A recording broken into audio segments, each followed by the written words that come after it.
আগামীতে ইসলামী আন্দোলন বাংলাদেশে ভোটের মাঠে বিশাল বড় একটি চমক দেখাতে পারে, যেটা এবার দেখানোর কথা ছিল, কিন্তু বিভিন্ন কারণবশত এবার ভোটের মাঠে এমন কোনো চমক দেখাতে পারেনি। তবে যে সমস্ত জায়গায় সমস্যাগুলো হয়েছে, সেই সমস্যাগুলো যদি আগামীতে সমাধান করে সামনের দিকে আগাতে পারে, তাহলে আশা করা যায় আগামীতে ইসলামী আন্দোলন বাংলাদেশ বিশাল বড় চমক দেখাতে পারবে।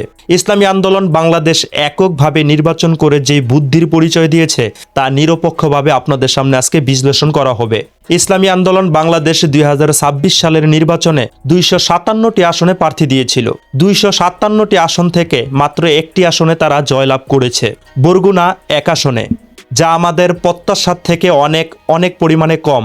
আগামীতে যদি ভোট কাটছাট করা না হয়, ভোট ইঞ্জিনিয়ারিং না হয়, নিরপেক্ষভাবে নির্বাচন হয়, তাহলে ইসলামী আন্দোলন বাংলাদেশ এখন যা পেয়েছে তার থেকে দ্বিগুণ ৩ গুণ বেশি পেতে পারে। তবে এবার কেমন পেয়েছে, কেমন ভোট পেয়েছে, কয় পার্সেন্ট পেয়েছে, কতগুলো ভোট পেয়েছে, আসুন তা আপনাদের সামনে তুলে ধরার চেষ্টা করি।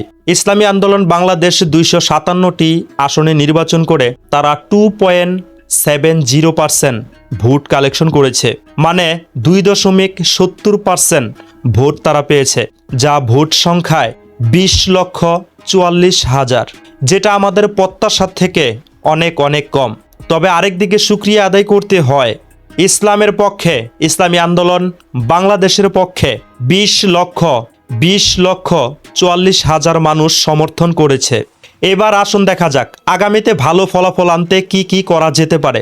এবার এককভাবে নির্বাচন করে ইসলামী আন্দোলন বাংলাদেশ দেখতে পেয়েছে কোথায় কি সমস্যা আছে, কোন জায়গায় তাদের কেমন ভোট আছে, এটা কিন্তু তারা নির্ণয় করতে পেরেছে। তবে যদি জোটের ভেতর থেকে এই নির্বাচনটা করত, সিট তারা বেশি পেত, এটা ঠিক আছে, কিন্তু কোথায় কেমন পরিমাণে ভোট আছে সেটা কিন্তু জানতে পারতো না, যেটা এবার জানা গিয়েছে।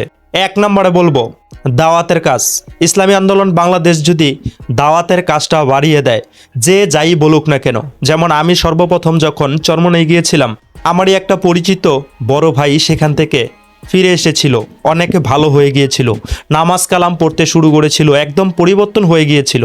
তার পরিবর্তন দেখে আমি হাসাহাসি করতাম, তাকে টিটকারি মারতাম আমি।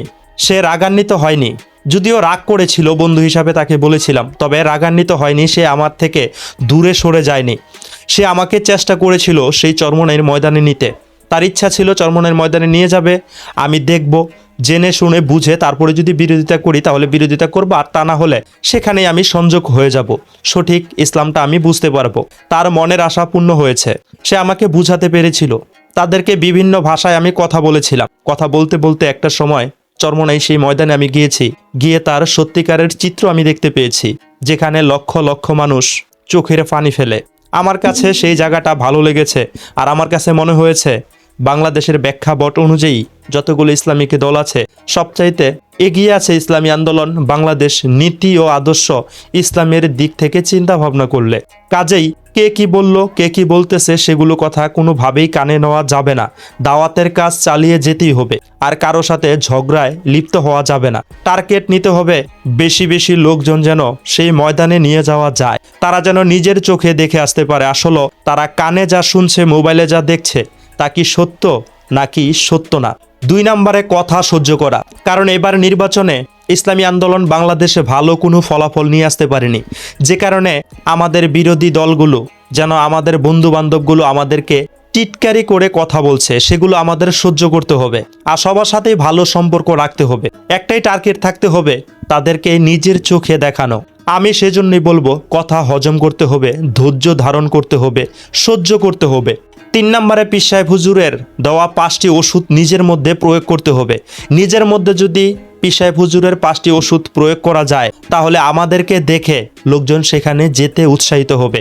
আর সর্বশেষ আমি একটি কথাই বলবো, কারোর সাথে ঝগড়ায় লিপ্ত হওয়া যাবে না, কথা হজম করতে হবে। মানুষকে একটাই টার্গেট নিতে হবে, মানুষকে যেন দাওয়াত দিয়ে সেখানে নিয়ে যাওয়া যায়। এই যে রমজান মাসের পরেই কিন্তু চরমনাইয়ের মাহফিল শুরু হচ্ছে, আমি এবার যাব ইনশাল্লাহ, যদিও 8 বছর ধরে আমি যাচ্ছি না, এবার যাব।